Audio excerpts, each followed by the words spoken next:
നടൻ ബാലയ്ക്കെതിരെ വീണ്ടും ഗുരുതര ആരോപണങ്ങളുമായി മുൻ പങ്കാളിയായ ഡോക്ടർ എലിസബത്ത് ഉദയൻ. കഴിഞ്ഞ ദിവസമാണ് ബാല തന്നെ നിയമപരമായി വിവാഹം കഴിച്ചിരുന്നില്ലെന്നും തന്നെ പീഡിപ്പിച്ചുവെന്നും എലിസബത്ത് വെളിപ്പെടുത്തിയത്. ബാല പല പെൺകുട്ടികളെയും വഞ്ചിച്ചിട്ടുണ്ടെന്നും എലിസബത്ത് ആരോപിച്ചിരുന്നു. ഇതിനു പിന്നാലെ ഇപ്പോഴിതാ വീണ്ടും ബാലയ്ക്കെതിരെ ആരോപണങ്ങളുമായി എത്തിയിരിക്കുകയാണ് എലിസബത്ത്. സോഷ്യൽ മീഡിയയിൽ പങ്കുവച്ച കുറിപ്പിലൂടെയായിരുന്നു എലിസബത്തിന്റെ പ്രതികരണം. ബാലയെ പിന്തുണയ്ക്കുകയും തനിക്കെതിരെ ആരോപണങ്ങൾ ഉന്നയിക്കുകയും ചെയ്ത കമന്റുകൾ പങ്കുവച്ചുകൊണ്ടായിരുന്നു എലിസബത്തിന്റെ പ്രതികരണം.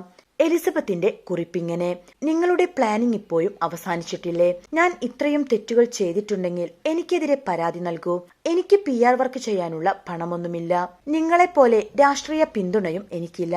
ഒരിക്കൽ ചെന്നൈയിൽ വെച്ച് നിങ്ങളുടെ പോലീസ് എന്നെ ഭീഷണിപ്പെടുത്തി. കേരളത്തിൽ നിന്നുള്ള ഒരു പോലീസ് ഓഫീസർ എന്റെ മാതാപിതാക്കളെ വിളിച്ച് എന്നെ വന്ന് കൂട്ടിക്കൊണ്ടുപോകാൻ വരെ പറഞ്ഞു. ഞാൻ ആത്മഹത്യക്ക് ശ്രമിച്ചിരുന്നു. ഞാൻ നിങ്ങളുടെ ഭാര്യ അല്ലെന്നല്ലേ നിങ്ങൾ പറയുന്നത്? അപ്പോൾ എന്റെ സമ്മതമില്ലാതെ നിങ്ങൾ എന്തു ചെയ്താലും പീഡനമാണെന്നാണ് ഞാൻ കരുതുന്നത്.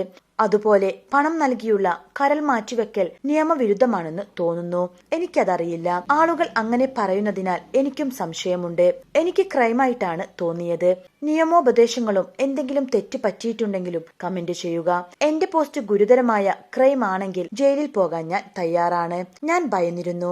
ഇപ്പോൾ ഞാൻ നിയമപരമായി മുന്നോട്ടു പോയാൽ അവർ ചോദിക്കുക അപ്പോൾ എന്തുകൊണ്ട് പറഞ്ഞില്ല എന്നാകും. ചെന്നൈയിൽ വെച്ച് പോലീസ് സ്റ്റേറ്റ്മെന്റ് എടുത്തുവെന്നാണ് തോന്നുന്നത്. അവർ ഞാൻ എന്തുകൊണ്ട് ആത്മഹത്യക്ക് ശ്രമിച്ചുവെന്ന് ചോദിച്ചിരുന്നില്ല. ഞാൻ ആത്മഹത്യക്ക് ശ്രമിച്ചതിന് ഈ എഴുത്തല്ലാതെ തെളിവില്ല. കാരണം എന്നെ ആരും ആശുപത്രിയിൽ കൊണ്ടുപോയിരുന്നില്ല. എന്റെ മാനസികാവസ്ഥ ശരിയല്ലെന്നാണ് എല്ലാവരും പറയുന്നത്. അതിനാൽ നിങ്ങൾക്ക് ഈ എഴുത്ത് തെളിവായി എടുക്കാം.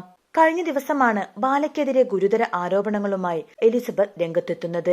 തങ്ങളുടെ കിടപ്പറ ദൃശ്യങ്ങൾ പുറത്തുവിടുമെന്ന് പറഞ്ഞ് തന്നെ ഭീഷണിപ്പെടുത്തിയെന്നും താൻ വിഷാദ രോഗത്തിന് മരുന്ന് കഴിക്കേണ്ട അവസ്ഥയിലെത്തിയെന്നുമാണ് എലിസബത്ത് പറഞ്ഞത്. ബാല നിരവധി സ്ത്രീകളെ ചതിച്ചിട്ടുണ്ടെന്നും എലിസബത്ത് ആരോപിച്ചിരുന്നു. അതേസമയം ബാലയ്ക്കെതിരെ മുൻ ഭാര്യ അമൃത സുരേഷ് പരാതി നൽകിയത് കഴിഞ്ഞ ദിവസമാണ്. താനുമായുള്ള കേസുമായി ബന്ധപ്പെട്ട് കോടതിയിൽ നൽകിയ രേഖകളിൽ ബാല കൃത്രിമത്വം കാണിച്ചുവെന്നാണ് അമൃത ആരോപിച്ചത്. ബാല തന്റെ ഒപ്പ് വ്യാജമായി ഇട്ടുവെന്നും അമൃത ആരോപിച്ചിരുന്നു. കോടതി നിർദ്ദേശപ്രകാരം മകൾക്കായി നിക്ഷേപിച്ചിരുന്ന 15 ലക്ഷത്തിന്റെ FD ബാല പിൻവലിച്ചുവെന്നും അമൃത ആരോപിച്ചിരുന്നു. ഇതിനു പിന്നാലെയാണ് ബാലയ്ക്കെതിരെ എലിസബത്തും രംഗത്തെത്തുന്നത്.